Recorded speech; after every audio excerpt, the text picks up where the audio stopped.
bag at an ordinary flea market. Inside, there was a hidden compartment that no one had known about for decades. What she found forced her to call the police immediately and uncovered a long-buried secret from the past. Subscribe to the channel. Write in the comments which city or country you're watching from. Martha Higgins woke before dawn, as she always did on Saturdays, long before the light crept between the houses on her quiet Seattle street. At 68, sleep came lightly and ended early, not because her body demanded it, but because her mind had learned a rhythm that no longer needed an alarm. She lay still for a moment, listening to the familiar sounds of her house settling, the distant hum of traffic far beyond her neighborhood, the soft ticking of the clock on her bedside table. There was comfort in the predictability of it all. Since her husband's death years earlier, routine had become both anchor and shield, something solid to hold when the rest of life felt too large or too empty. She rose carefully, pulled on worn jeans and a thick sweater, and moved through the kitchen with practiced efficiency. Water into the kettle, tea leaves into the thermos, a slice of toast left untouched on the counter for later. The house smelled faintly of old wood and lemon cleaner, a scent she associated with safety and ownership, with a place that answered only to her. Before leaving, she checked that her small notebook was in her bag, along with her folding knife, her magnifying glass, and the thin work gloves she always wore when handling old things. These items were not tools of habit so much as extensions of her identity. They reminded her who she was now. A woman who restored what others discarded, who believed that objects carried memory and that memory deserved respect. The flea market lay on the outskirts of the city, sprawling across a cracked expanse of asphalt that once served as a warehouse lot. When Martha arrived, the sky was still heavy with early morning gray, the kind that promised rain later in the day. Vendors were setting up under patched canopies, the air filled with the sounds of folding tables snapping open and boxes being dragged across concrete. The smell of cheap coffee drifted from a food truck at the far end, mixing with damp fabric and old paper. Martha loved this hour before the crowds arrived, when the market felt like a private conversation between sellers and seekers, before voices grew loud and bargains became performances. She moved slowly down the rows, her eyes trained not on what glittered or demanded attention, but on what sat quietly, overlooked. Years of experience had taught her that the most interesting items rarely announce themselves. She paused at a table stacked with mismatched china, then at another covered in costume jewelry, her fingers brushing surfaces lightly, almost reverently. Most of it was familiar, predictable, the kind of clutter that accumulated when lives were lived long enough. She made a few mental notes, but nothing stirred that deeper pull she had learned to trust. Halfway down the third row, her attention snagged on something that did not belong with the rest. On a narrow table, pushed slightly back from the main aisle, lay a military satchel, its shape sagging with age, its once dark leather faded to a dull brown. The metal buckles were spotted with rust, but not evenly, as if the bag had been moved between different environments over the years. There were no patches or insignia left intact, only the faint outline of where something had once been sewn and later removed, leaving pale rectangles and tiny puncture marks behind. The satchel did not shine, did not promise value, but it radiated weight, both literal and otherwise. Martha lifted it carefully, surprised by the heaviness of it. An empty bag of that size should not have pulled so firmly at her arm. As she shifted it, she felt something inside knock softly against the inner wall, a dull, controlled sound that suggested solidity rather than clutter. Her fingers traced the strap, noting the thick, uneven stitches where it had been repaired by hand, not factory work. This was not a casual fix. Someone had taken time with it, perhaps in haste, but with intention. The man behind the table watched her too closely. He appeared to be in his mid-40s, his face lined more by tension than age, his eyes darting toward the aisle whenever someone passed. When Martha asked where the bag came from, he shrugged and said it had belonged to a relative, a veteran, though his voice lacked the ease of a rehearsed story. He added that he was clearing out old boxes and didn't want to take anything back home. His words came quickly, one over another, and when Martha tested the clasp, he flinched slightly and told her not to force it there. She noted the details without comment. The low price he offered without negotiation. His insistence on cash. The way his hands bore small, fresh cuts, as if from metal or sharp tools. Around his table there were no other military items, no helmets or medals, no uniforms that might support his explanation. Just this one bag, sitting alone, as if it were the only thing he truly wanted gone. Martha did not rush her decision. She had learned long ago that patience unsettled people more than confrontation. She asked for a lower price, watching his reaction. He agreed instantly, too quickly, his relief almost visible. That settled it. She handed him the bills, wrote a brief note in her notebook describing the item and the location, and carried the satchel back to her car. As she placed it in the trunk, she again heard that muted knock from inside, a reminder that the bag was not as empty as it appeared. Driving away, she caught sight of a gray sedan parked near the edge of the lot, its engine idling, the driver's face obscured by reflection. She told herself it meant nothing. Flea markets attracted all kinds. Still, when she glanced in the rearview mirror, she saw the man at the table hastily packing up, his canopy collapsing faster than the others around him. The image lingered with her long after the market disappeared behind her. By the time she reached home, the sky had darkened, clouds thickening into something heavier. Martha parked in her driveway and paused before taking the bag inside. The house stood quiet, as it always did, its familiarity a comfort. She reminded herself that she had handled hundreds of strange finds over the years, that curiosity had never harmed her before. With that thought, she lifted the satchel and carried it into the garage, already planning how she would clean and restore it. She did not yet know that this simple decision, made in the soft gray of a Seattle morning, had already set events in motion that would reach far beyond her quiet life, pulling threads from a past that refused to remain buried. The garage had always been Martha's refuge, a space that belonged to her alone. As she closed the door behind her and set the satchel down on the wide wooden workbench, the familiar surroundings steadied her nerves.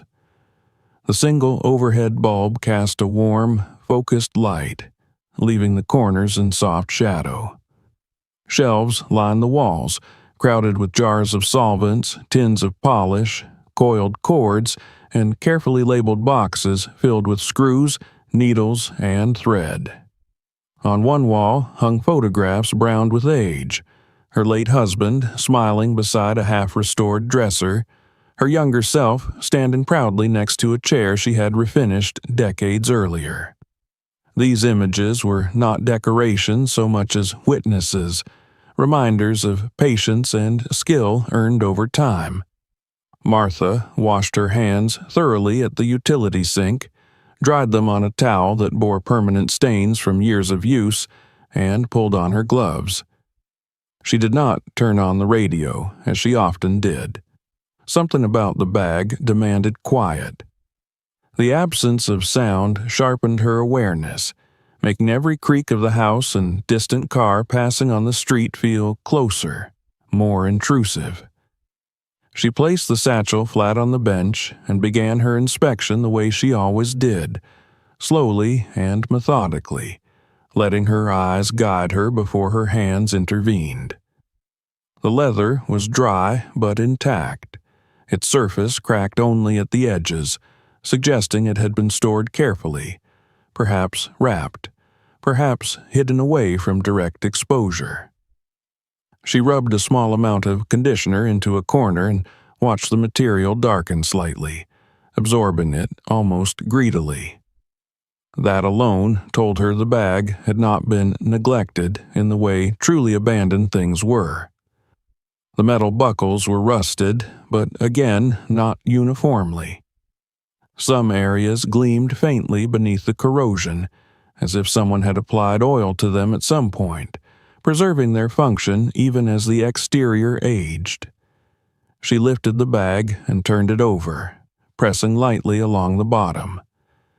There was a stiffness there that did not match the rest of the structure.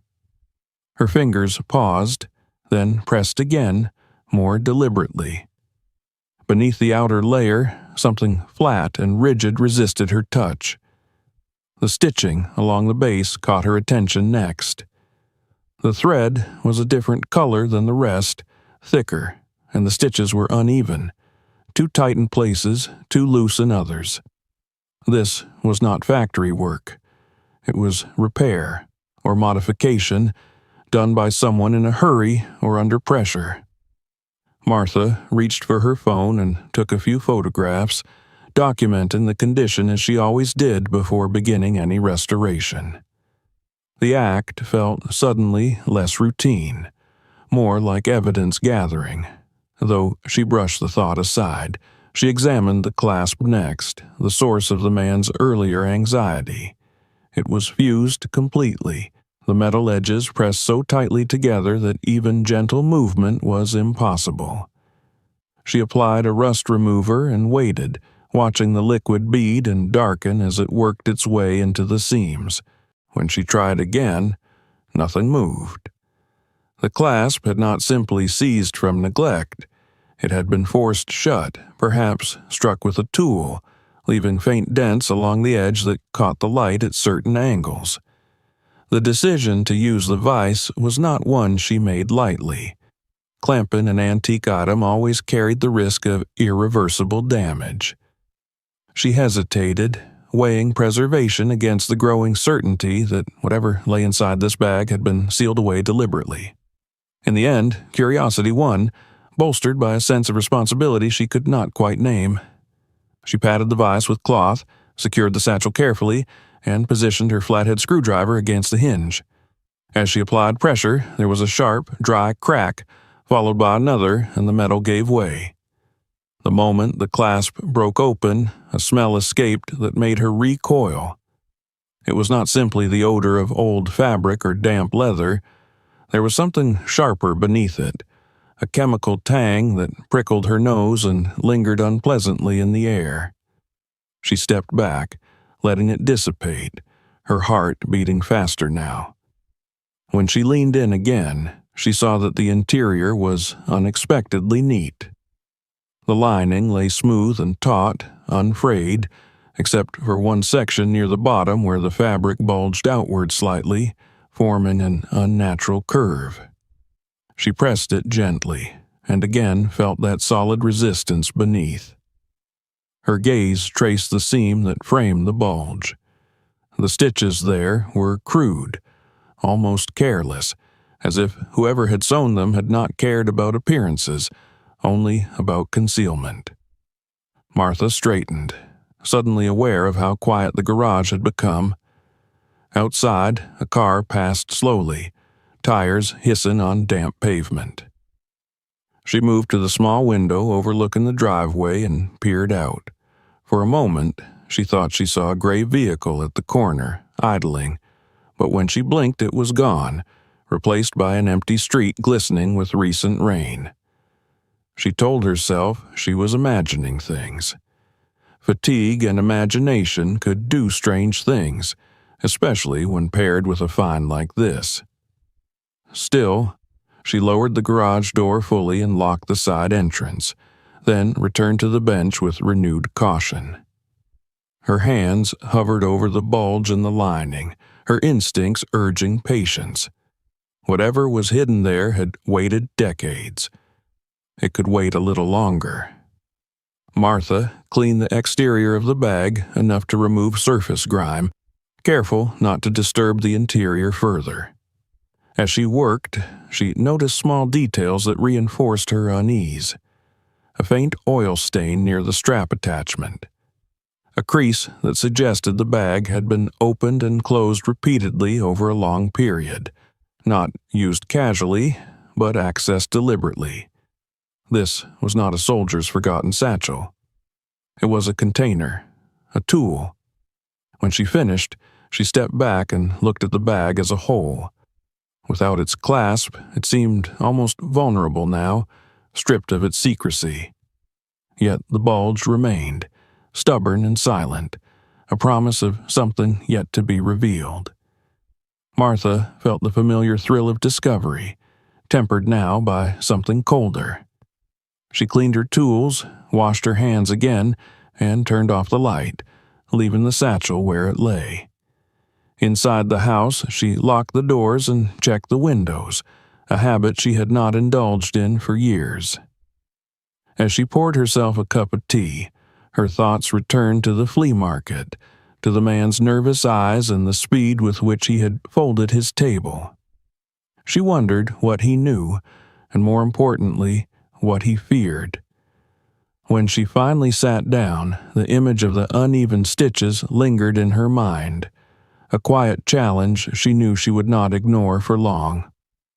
That night, as the rain began in earnest, tapping against the roof in a steady rhythm, Martha lay awake listening. Each sound seemed amplified, each shadow heavier. In the garage, the satchel waited, its secret still hidden but closer now to the light. Whatever it contained had already begun to reach outward, touching her life in subtle, unsettling ways. And though she did not yet know it, the careful world she had built for herself was already shifting, making room for truths long buried and dangers she could no longer pretend were imaginary. Morning came reluctantly, filtered through thick clouds that dulled the light and muted the world outside Martha's house. She had slept little. Every time she drifted toward rest, her mind returned to the satchel in the garage, to the uneven stitches and the stubborn bulge beneath the lining. The rhythm of the rain had followed her through the night, steady and patient, as if echoing the waiting presence of whatever lay hidden just beyond her reach. When she finally rose, her body felt heavy, but her resolve had hardened into something clear and unyielding. She moved through her morning routine more quietly than usual, careful not to make unnecessary noise, though there was no one else in the house to disturb. As she poured tea into her thermos, she caught herself glancing toward the window that overlooked the driveway, half expecting to see a car she did not recognize. The street was empty. The silence should have been reassuring, but instead it sharpened her awareness, making every detail feel deliberate. In the garage, the satchel sat exactly where she had left it, resting on the workbench beneath the warm cone of light from the overhead bulb. It looked harmless in the daylight, almost ordinary, stripped of the mystery that had clung to it the night before.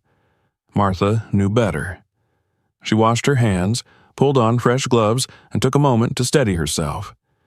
This was not the first time she had uncovered something hidden inside an object, but never before had the act felt so consequential. She selected her tools with care, laying them out neatly on the bench. A small seam ripper, its metal tip polished smooth from years of use. A precision knife with a narrow blade she reserved for delicate work. A pair of fine scissors. These were not instruments of force, but of intention. She had no desire to tear or destroy. Whatever had been placed inside that bag had been done so deliberately, and she intended to meet that intention with equal deliberation. Her fingers traced the interior lining once more, following the path of the uneven stitches. The thread was thicker than the rest, slightly waxy, and discolored in a way that suggested age rather than dirt. She pressed gently along the seam, mapping the shape beneath. It was rectangular, too precise to be accidental. Her heart quickened, but her movements remained slow. She chose a point near the edge of the stitching where the thread color shifted, marking the boundary between original construction and later alteration. As she worked the seam ripper beneath the first stitch, she felt a faint resistance, then a soft release.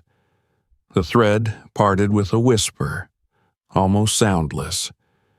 She paused, listening, though there was nothing to hear but her own breathing. One stitch became two, then three. The fabric began to loosen, opening a narrow gap that revealed a darker layer beneath. This was not simply a lining sewn over an object. There was structure here, a secondary layer of leather stitched into the bag itself. When the opening was wide enough, she slipped her fingers inside and felt the edge of a hidden pocket.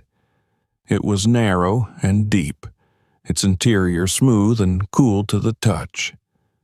Something heavy rested inside, wrapped tightly. She drew it out carefully, inch by inch, until the bundle emerged fully into the light. It was smaller than she had expected, but denser, its weight concentrated and deliberate. The bundle was wrapped in waxed cloth, the surface stiff and faintly glossy, the edges folded with care. A length of twine bound it tightly, knotted in a way that made Martha pause. She recognized the knot immediately. It was not decorative, nor was it something a casual hand would tie. It was practical, secure, the kind taught in environments where reliability mattered. Military, maritime, or both. She turned the bundle over slowly. On one side, barely visible beneath the wax, was the ghost of a stamp, a sequence of letters and numbers partially worn away by time. She could not make it out clearly, but the impression alone was enough to send a chill through her. This was not a keepsake. This was not something sentimental. This was meant to endure. For a long moment, she simply held it, weighing not just its physical heft but the implications of its existence. She considered the possibility that it contained nothing more than old papers, perhaps records of some forgotten transaction, maybe even personal correspondence. But the care with which it had been hidden argued against innocence. People did not go to such lengths for trivial things. Martha set the bundle aside and inspected the satchel further, her mind insisting on thoroughness before commitment. She checked the side pockets and smaller compartments, finding only the expected detritus of use, a tarnished button, its design worn smooth, the broken tip of a pencil, a scrap of paper so faded it was illegible. These items felt authentic, remnants of a life lived around the bag. The bundle did not. It felt inserted, an intrusion into an otherwise ordinary history. She returned her attention to the bundle, lifting it again. The waxed cloth gave off a faint, dry scent, something like old paper and candle smoke. She carried it into the house, choosing her small study rather than the kitchen or living room. The study was quiet and closed, its single window facing the backyard. A heavy desk lamp cast a focused beam of light, and her magnifying glass lay waiting where she had left it. She placed the bundle on the desk and sat, hands resting on either side of it as if bracing herself. Outside, the rain had eased, replaced by a low, even hum of distant traffic. She cut the twine carefully, preserving the knot as best she could, and unfolded the cloth layer by layer. Beneath it lay another wrapping, this one paper, sealed along the edges with hardened wax.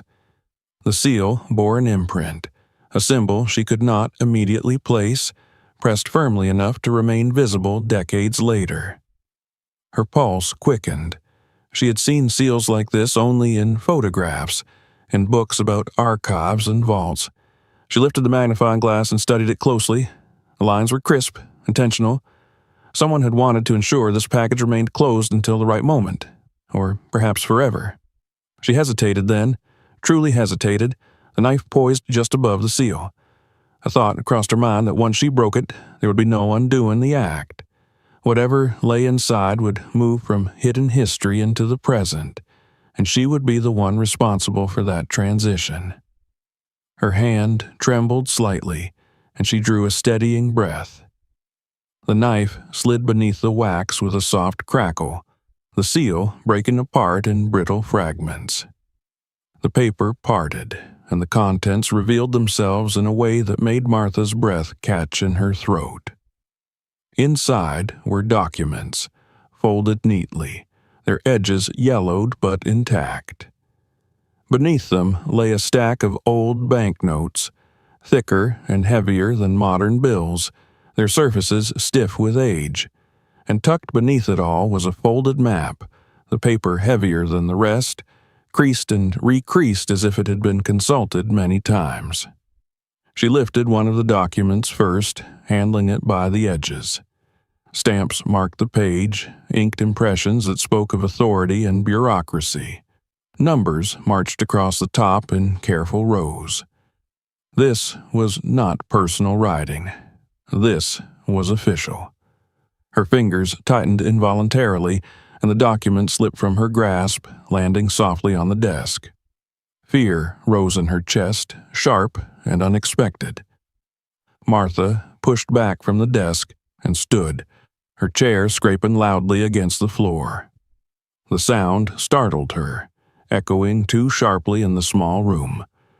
She pressed a hand to her mouth, her thoughts racing. She did not need to understand every detail to know that what she had uncovered was dangerous, not because of its age, but because of its significance.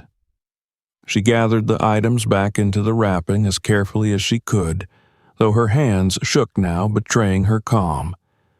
The sense that she was no longer alone with this discovery pressed in on her, heavy and inescapable. Whatever story these documents told, it was not finished. And somehow, impossibly, she had stepped into the middle of it. Standing there in the quiet of her study, the bundle once again bound but forever changed, Martha understood that her life had shifted irrevocably. The satchel was no longer just an object from a flea market. It was a doorway, and she had opened it. The study felt smaller once the seal had been broken, as though the walls themselves had drawn closer to listen. Martha stood motionless for a long moment, the desk lamp casting a bright circle over the reopened bundle, its contents now exposed in a way that made the air seem heavier. She had rewrapped the items out of instinct, but the images remained fixed in her mind. The official stamps, the unnatural weight of the old banknotes, the deliberate folds of the map. They did not belong to her world of furniture polish and careful repairs. They belonged to another time, and to consequences she could not yet fully grasp. She forced herself to sit again. Fear, she knew, could blur details, and details mattered now more than ever. With slow, controlled movements, she unwrapped the bundle once more, this time laying each item out separately, aligning edges, creating order where she could. The documents came first. There were several sheets, all of similar size, the paper thick and fibrous, yellowed evenly, as if protected from light for most of its life. The stamps were deep and authoritative, pressed with a certainty that suggested federal oversight. Dates stood out immediately, early 1930s. Her breath caught as she read them again. her mind instinctively searching memory for context. She had grown up hearing stories about that era, told in fragments by adults who had lived through it. The Depression, bank failures, desperation that pushed ordinary people into extraordinary acts. And beneath those stories, always, were darker ones, whispered rather than spoken aloud. Kidnappings, ransoms, crimes that had gripped the nation and then slipped, unresolved, into the background of history. She had been a child when some of those stories resurfaced in old newspaper retrospectives, their headlines shrill even decades later. Her fingers moved to the stack of banknotes. They were not ordinary bills, not the familiar green paper she handled every day. These were gold certificates, their design ornate, the ink faded but unmistakable. She lifted one carefully, holding it beneath the lamp. The serial numbers stood out in crisp, black, handwritten annotations visible along the margin. Someone had taken pains to record these numbers to preserve them as evidence or insurance. The realization made her stomach tighten. This was not money meant to be spent. It was money meant to be remembered. She counted them once, then again, her movements slow and deliberate. There were more than a handful, enough to represent a significant sum in their time, perhaps life-changing, perhaps life-ending. She imagined hands passing them from one person to another under cover of darkness, the weight of them heavy with fear and expectation. The idea that they had sat, hidden in a satchel lining for nearly a century, was almost impossible to comprehend. The map lay beneath the money, folded into a compact square. When she unfolded it, the paper resisted slightly, its creases deep and well-worn. It was hand-drawn, the lines precise but personal, annotated in pencil and ink. Coordinates marked certain points, some circled, others crossed out. Words were written in the margins, short phrases that meant nothing to her yet carried an urgency she could feel even without understanding them. Drop point. Second option, if compromised. Martha leaned back in her chair, her pulse loud in her ears. The pieces were beginning to align, forming a picture she did not want, but could no longer ignore. This was not merely a forgotten cache. This was part of an operation, one that had failed or been interrupted, leaving behind fragments that had waited silently for decades. She thought of the satchel again, of the way the lining had been stitched twice, the care taken to conceal the bundle. Whoever had done this had expected betrayal, or at least uncertainty. The satchel was not just storage, it was leverage, a contingency plan sewn into leather and cloth. Her gaze returned to the documents. One page bore a list of serial numbers that matched those on the certificates. Another contained notations that looked like coded references, initials paired with dates and locations. She did not need to decipher them fully to recognize their nature. This was documentation, meant to be cross-referenced, to prove authenticity. The kind of paperwork that accompanied large sums and larger risks. A sudden wave of cold washed over her as the implications sank in. If these serial numbers were known, if they were recorded somewhere official, then the existence of this bundle connected directly to an open question in history, a missing piece. And missing pieces attracted attention, even after time had dulled most other edges. She reached for her phone without thinking, then stopped, her hand hovering over the device.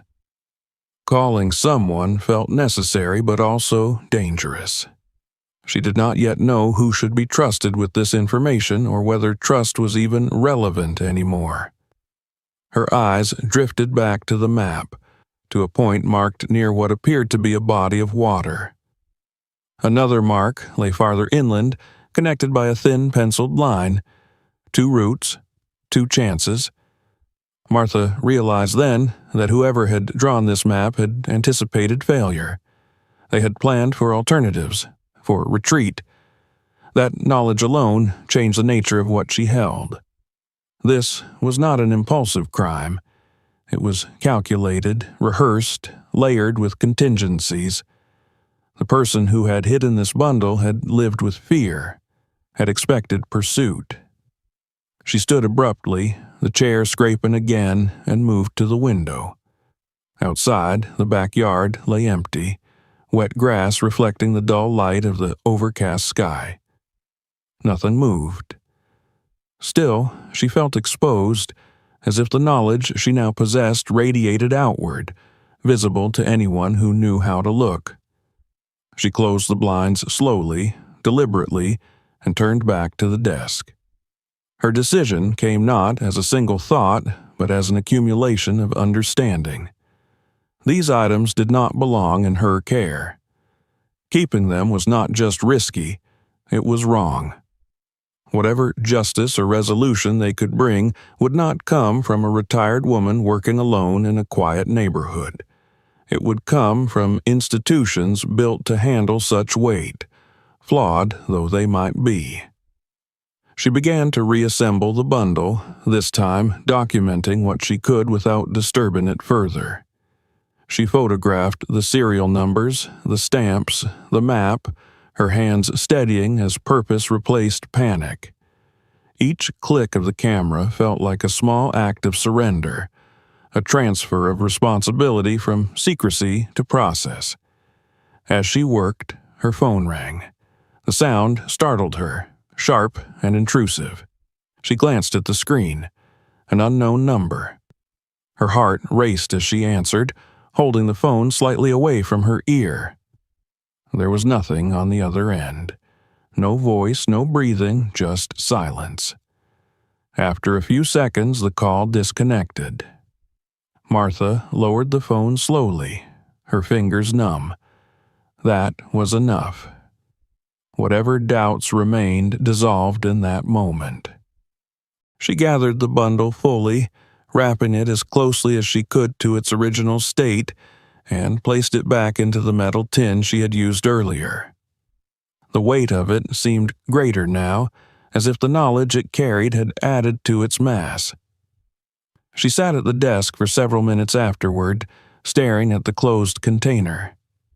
The study was quiet again, but the silence no longer felt neutral. It pressed in, expectant. She knew what she had to do next, even if the act frightened her.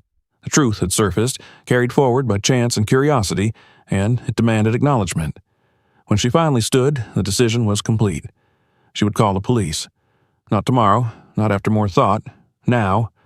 The past had reached into her present, and the only way forward was to bring it fully into the light, no matter what shadows that might cast. The decision to call the police did not bring immediate relief.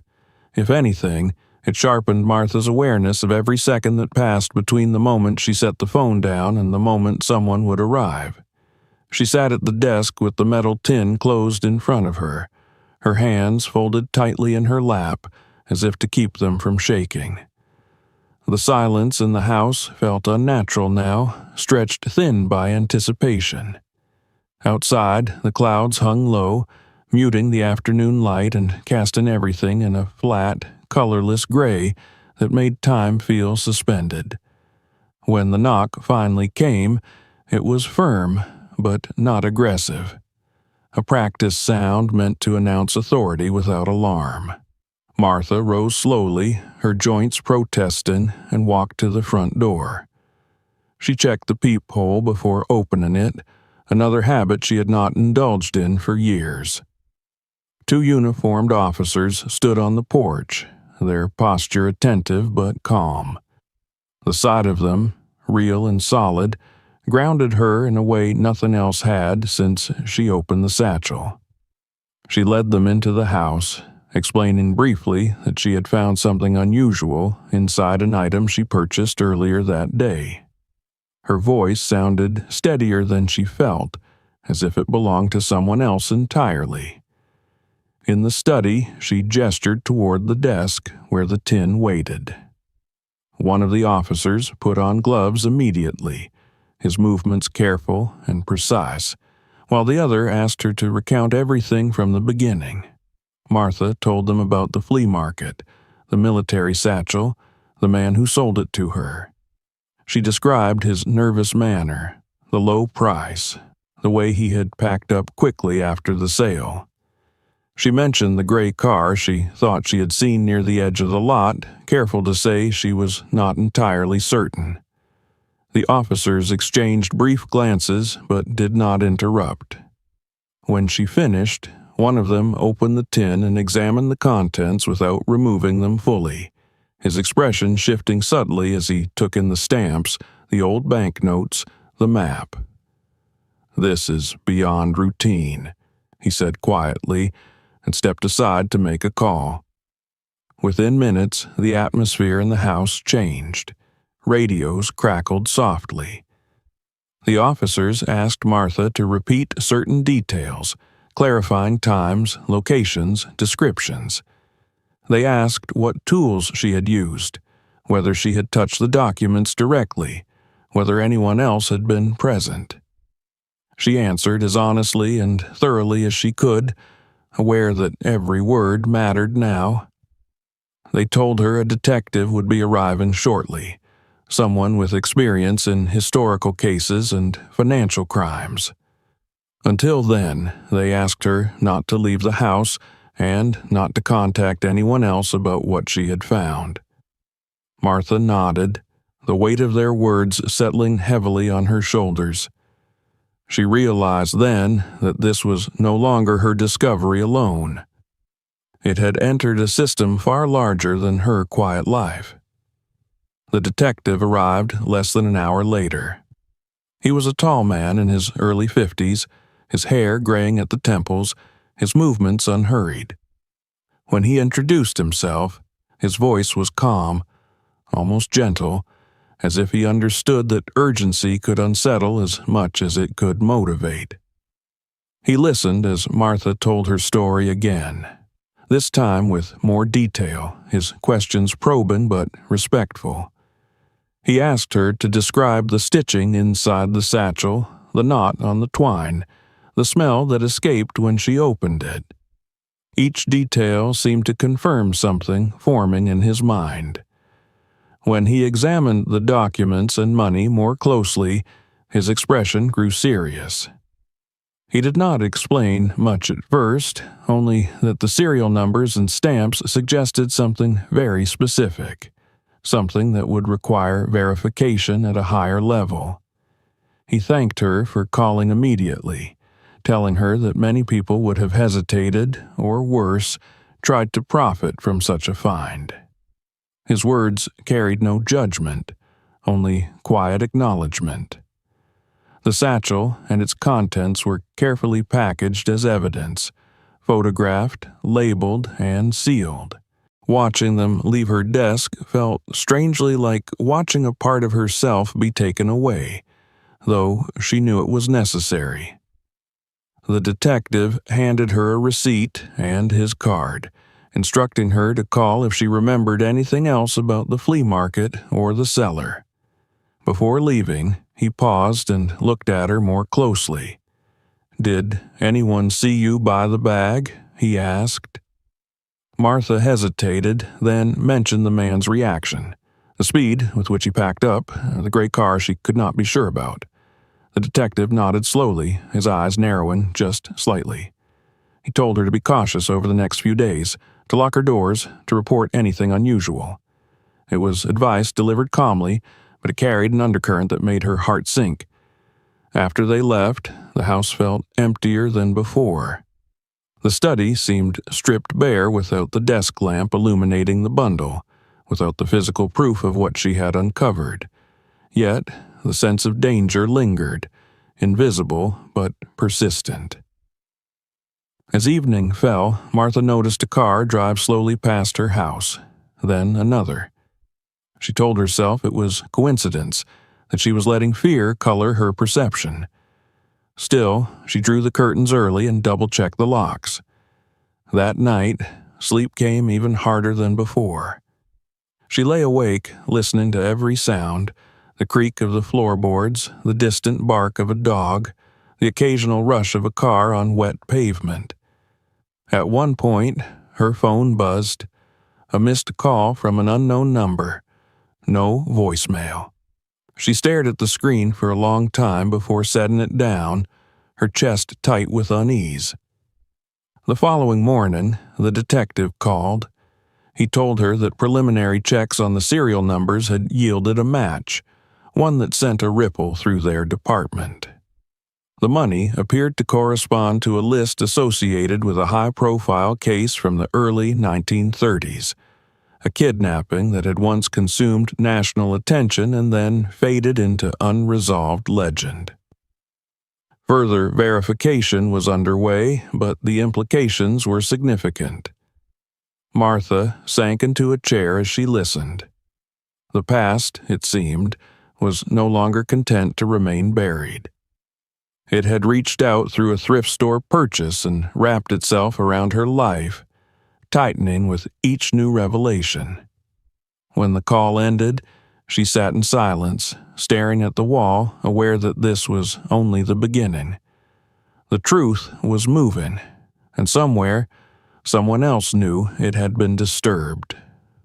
The detective arrived the next morning, just after sunrise, when the light was still thin and pale, as though the day itself had not yet decided what shape it would take. Martha had not slept. She had spent the night drifting between the couch and the window, watching shadows move across the street, listening for sounds that might mean something or nothing at all. When the knock came, she felt neither surprise nor relief, only a dull readiness, as if some part of her had already accepted that normal time no longer applied. He entered without haste, removing his coat and setting it carefully over the back of a chair, as though this were an ordinary visit rather than the continuation of something that had begun decades before either of them had been born. His expression was controlled, professional, but there was a gravity beneath it that Martha had not seen the day before. "They have been confirmed," he said after they sat. "The serial numbers, there is no doubt now." Martha felt the words settle inside her slowly, like sediment sinking through water. She had known, of course. From the moment she saw the documents, from the instant the seal cracked open, some instinct had already reached this conclusion. Hearing it spoken aloud did not shock her. It anchored her. The detective explained carefully, choosing his words with precision. The gold certificates found in the satchel matched a portion of a ransom payment tied to a kidnapping in 1932, one of the most notorious crimes of its time. The case had dominated headlines for months. A child taken, a nation transfixed, a ransom paid under intense public pressure. Some of the money recovered, some of it never found. For nearly a century, that missing portion had remained an unanswered question. The assumption had always been that it was lost, spent, destroyed, or scattered beyond recovery. What Martha had uncovered proved something else entirely. Someone had kept it. Someone had planned for the long term. He slid a folder across the table. Inside were photocopies of old newspaper clippings, blurred photographs, typed reports with language that felt distant and formal. Martha studied them slowly. Faces stared back at her from another era, their expressions frozen in black and white, unaware of how much of their story had been left unresolved. The map, the detective continued, was perhaps the most significant element. It corresponded with partial descriptions from witness statements given at the time. Mentions of a secondary location, a contingency that investigators could never confirm. Until now. Martha traced one of the copied lines on the map with her finger. The shape felt familiar. She realized with a jolt that one of the marked areas lay within a few hours' drive of the city, near a stretch of land she had passed countless times without noticing. The idea that something so important had been hidden in plain sight for generations made her stomach tighten. This was not just about money, the detective said. This was about an accomplice, someone who was never identified, someone smart enough to take their share and vanish without a trace. The satchel, he explained, fit the profile. Military surplus was common in the years following the First World War, and individuals with access to logistics and supplies often knew how to modify equipment discreetly. A hidden pocket sewn into a bag was not just concealment. It was preparation. Insurance. Martha listened, her thoughts drifting briefly to her father's stories about the Depression years, how people whispered about men who suddenly disappeared, about fortunes rumored but never seen. At the time, such stories had sounded like folklore. Now she understood that some folklore was simply truth that had outlived its witnesses. The detective's voice softened as he spoke about the cold case itself. Many of the original investigators were long gone. Files had been archived, revisited occasionally by historians or journalists, but never reopened in any meaningful way. What Martha had found was not just evidence, it was leverage, a missing piece that gave context to everything else. She asked then the question she had been holding back since the phone call the night before. Are we in danger? The detective did not answer immediately. He folded his hands, considering. He said that anyone directly involved in the original crime would be dead by now. But knowledge had a way of passing down through families, especially when money was involved. The man who sold her the satchel had not acted randomly. Whether he understood the full significance of what he possessed or not, he had known enough to want it gone. That knowledge was what concerned them now. The department had already begun tracing his identity. Cameras from the flea market were being reviewed, witnesses questioned. A pattern was forming, though it was incomplete. The man had used a false name. The vehicle he arrived in did not belong to him. He had taken steps to avoid being followed, but not enough to disappear entirely. The detective paused, then asked Martha something she had not expected. Would you be willing to come with us to the location marked on the map? The question hung in the air between them. She stared at him, searching his face for reassurance or warning. He explained that her presence could help establish a clear chain of discovery, that she was not required to go, that it might be safer if she did not. But there was an urgency in his tone that suggested time mattered. Martha felt the weight of the choice settle over her. She thought of the satchel, of the hands that had sewn the hidden pocket, of the decades the bundle had waited. She thought of the phone call with no voice, the slow-moving car outside her house, the sense that someone else was paying attention now. If she stayed behind, the story would continue without her. If she went, she would see it through. She agreed. That night, she packed a small bag, her movements steady despite the tension coiled inside her. She checked the locks twice, then sat at the kitchen table with a cup of untouched tea, listening to the refrigerator hum. Near midnight, there was a sound at the gate. A metallic click, subtle but unmistakable. Martha froze. She did not move toward the window. She did not call out. She waited, her breath shallow until the sound faded into silence. When she finally exhaled, she understood something with quiet certainty. Whatever had been buried for nearly a century was no longer content to remain hidden. And, by opening the satchel, she had become part of its return. They left before dawn, when the city was still half asleep, and the streets lay empty under a thin veil of mist. Martha sat in the back seat of the unmarked car, her hands folded around her bag, watching familiar neighborhoods slide past the window and give way to industrial outskirts, and then to long stretches of road bordered by dark trees. She had agreed to come with the investigators, knowing full well that once she did, there would be no simple return to the quiet anonymity she had lived in for so many years. The decision felt heavy, but not regrettable.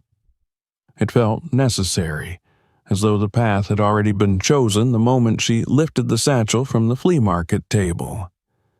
The detective sat in the front passenger seat, speaking quietly into his phone, relaying updates to other units. From fragments of conversation, Martha understood that the search for the seller had intensified overnight.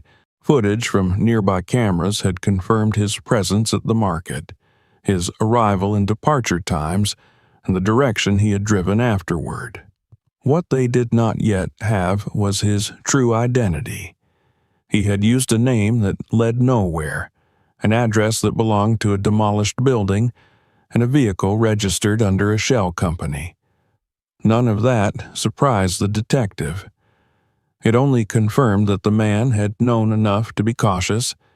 As the car turned onto a narrower road, the detective twisted slightly in his seat to address Martha.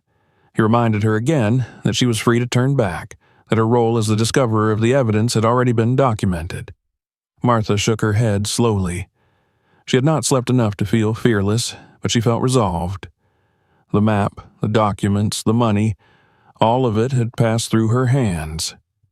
She wanted to see where it led, to stand at the place someone else had once marked as vital enough to remember for a lifetime. The location lay near a stretch of water, where forest thinned into marshland and the ground softened underfoot. When they arrived, other vehicles were already there, parked discreetly among the trees. Officers moved with quiet purpose, scanning the area, marking points on their own copies of the map. The air was cool and damp, carrying the scent of wet earth and decaying leaves. It was the kind of place people passed without noticing, a landscape defined by its refusal to draw attention. Martha stepped out of the car slowly, the uneven ground forcing her to watch each step. She studied the surroundings, comparing them to the hand-drawn map she had memorized in fragments. The curve of the water line matched. So did the cluster of trees marked by a small symbol she had not understood at first. Standing there now, she realized it represented an old marker post, long since fallen and half buried. The investigators began their search methodically, metal detectors sweeping the ground, probes testing for hollow spaces beneath the soil. Time stretched as they worked, the quiet broken only by the occasional murmur of instructions or the soft beep of equipment. Martha waited with the detective near the edge of the clearing, her gaze fixed on the water. She imagined the night this place had last been used, the tension of footsteps approaching, the fear of being seen. After nearly an hour, one of the officers called out. They had found something.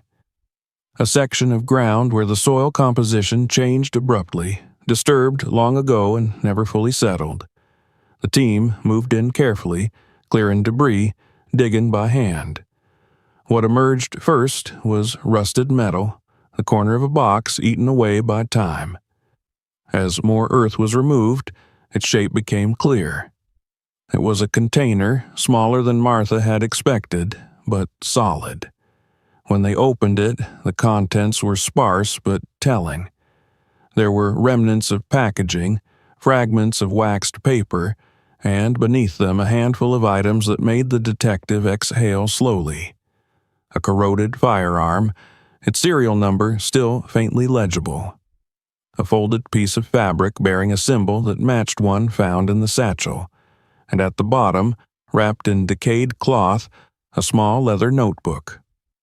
The notebook was fragile, its pages brittle. The detective handled it with care, flipping through just enough to confirm its significance. Names appeared, written in a cramped hand. Dates, places, notations that matched entries on the documents Martha had found. This was not the full treasure some might have imagined. It was something far more valuable. It was proof. As the evidence was secured, another team worked simultaneously on the other side of the investigation. The cellar. Word came through the detective's phone in clipped updates. They had identified a likely name tied to the shell company that owned the vehicle. The name belonged to a man declared dead nearly 20 years earlier. A death certificate existed. So did a trail of inheritance that led to a grandson, a man in his 40s who had recently fallen into financial trouble. The pieces aligned with unsettling clarity. The seller had not been a random opportunist. He had been cleaning out the belongings of a relative who had lived and died under an assumed name, a man who had carried a secret until the end. The satchel had been found among those belongings, and whatever the seller understood about it had been enough to frighten him into wanting it gone. He had chosen the flea market not to profit, but to sever the connection. That connection, however, had not been severed cleanly. When Martha returned home later that day, escorted by an unmarked car, she felt the tension return the moment she stepped onto her porch. Something was different. The detective noticed it too. The gate stood slightly ajar. The grass along the side of the house was flattened in a way it had not been before. Inside, nothing appeared stolen, but the sense of intrusion was unmistakable. On the kitchen table lay a folded piece of paper. No envelope, no name, just a single sentence written in block letters. You do not know what you were holding. Martha read it twice, her hands cold. The detective took the paper without comment, his jaw tightening. He assured her that this only confirmed that they were on the right path. That fear often followed exposure, that she would not be left alone. That night, she did not stay in her house. She agreed, finally, to go somewhere safe, a small apartment arranged by the department. As she lay in an unfamiliar bed, listening to unfamiliar sounds, she thought of the man who had sold her the satchel. She wondered whether he was running, hiding, or watching. The hunt was closing in, and with it came the knowledge that the past, once disturbed, did not release its hold easily. The final days of the investigation unfolded not with sudden violence or dramatic chases, but with a steady tightening, like a net drawn slowly closed. From the temporary apartment where she had been placed for her own safety, Martha followed events through measured conversations with the detective, through fragments of information offered carefully, as if too much at once might overwhelm her. She felt older during those days, not in body, but in spirit, as though the weight of history had settled onto her shoulders and refused to lift until the truth was fully spoken aloud. The man who had sold her the satchel was found 2 days later. He had not fled the city, nor had he gone far. He had retreated instead into anonymity, staying with acquaintances under false pretenses, moving just enough to avoid patterns. When they finally brought him in, it was without spectacle. No resistance, no protest.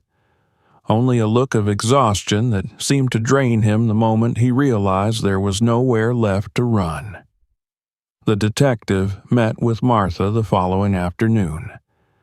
They sat in a small conference room, the kind designed to be neutral and unremarkable, its walls bare, its lighting flat. He spoke plainly, without embellishment, as though careful language was no longer necessary. The seller's name, he told her, was Daniel Reeves. The name itself meant nothing to her, and that was the point. It had been chosen because it carried no weight. Daniel was not the man connected to the crime. He was the inheritor of that man's silence. His grandfather, whose real name had surfaced only now through the notebook recovered at the coordinates, had been the missing accomplice in the 1932 kidnapping. Not the mastermind. Not the one who took the child, but the one who handled logistics, who arranged transport, who ensured that contingency plans existed if things went wrong. The one who took a portion of the ransom and vanished before betrayal could find him. He had lived quietly for decades under different names, moving when necessary, never drawing attention, never spending the money in ways that would raise suspicion. The gold certificates had remained untouched, their serial numbers too dangerous to circulate. Instead, they were hidden, preserved, waiting. The satchel had been his insurance policy, the map his escape route, the documents his proof in case he ever needed to bargain for his life. Daniel had discovered the satchel after his grandfather's death, buried beneath other possessions, its weight and construction immediately suspicious. He had not known the full story, only enough to understand that whatever was inside connected to something old and dangerous. Fear, not greed, had driven him to the flea market. He had wanted the object gone, not knowing that by selling it, he was completing a circle that had remained open for nearly a century. The evidence recovered from the site on the map, combined with the documents Martha found, closed the case definitively. Names long absent from official records were restored. The timeline of the crime was corrected. The final, unanswered questions that had haunted generations of investigators were, at last, resolved. For the public, the story emerged gradually, filtered through press releases and carefully worded statements. Headlines spoke of an accidental discovery, of a cold case reopened by chance. Martha read them with a strange sense of detachment. The story felt both deeply personal and entirely separate from her, as though she had been a conduit rather than a protagonist. She declined interviews. She did not want her face attached to the narrative. The detective respected that, ensuring her privacy was protected as much as possible. Still, letters arrived. Some were simple notes of thanks. Others were more unsettling, strangers projecting their own meanings onto her experience. She read a few, then stopped. The danger faded gradually. The unknown calls ceased. The feeling of being watched loosened its grip, though it never vanished entirely. When she finally returned home, the house felt both familiar and altered, like a place revisited after a long absence. The garage smelled the same. The workbench stood as it always had, yet the space where the satchel had rested felt conspicuously empty. One afternoon, weeks later, Martha received a formal letter from the department. It thanked her for her cooperation and acknowledged the role her actions had played in resolving the case. She folded it carefully and placed it in a drawer, unsure what to do with it beyond that. Recognition was not what she had sought. Closure, perhaps, but even that felt incomplete. She returned slowly to her routines. Flea markets, restoration work, quiet mornings, and she found herself looking at objects differently now. Every old bag, every sealed drawer, every uneven stitch seemed to carry the possibility of hidden lives and buried choices. She understood more deeply than before that objects did not merely outlast people. They remembered them. On a clear Saturday morning, months after everything had ended, Martha found herself once again at the same flea market. The rows were full, the air lively with voices and bargaining. She walked the aisles as she always had, her pace unhurried, her eyes attentive. She paused at a table where several old satchels lay piled together, their leather cracked, their straps frayed. For a moment, she imagined what might be hidden inside them. Then she moved on. As she reached the edge of the market, she glanced instinctively toward the place where the nervous seller's table had once stood. It was empty now, occupied by someone else selling glassware. There was no gray car idling nearby, no sense of urgency pressing in on her chest. Martha made a note in her small notebook, not about a purchase, but about a thought. She closed it, slipped it into her bag, and walked away, carrying with her the quiet understanding that some stories waited patiently for the right moment to be found, and that sometimes all it took to uncover them was a simple, accidental choice. If this story shocked you, make sure to subscribe to the channel. New discoveries, hidden truths, and real mysteries are coming very soon. Watch our other videos to see what ordinary people uncover when they least expect it. And don't forget to share this video.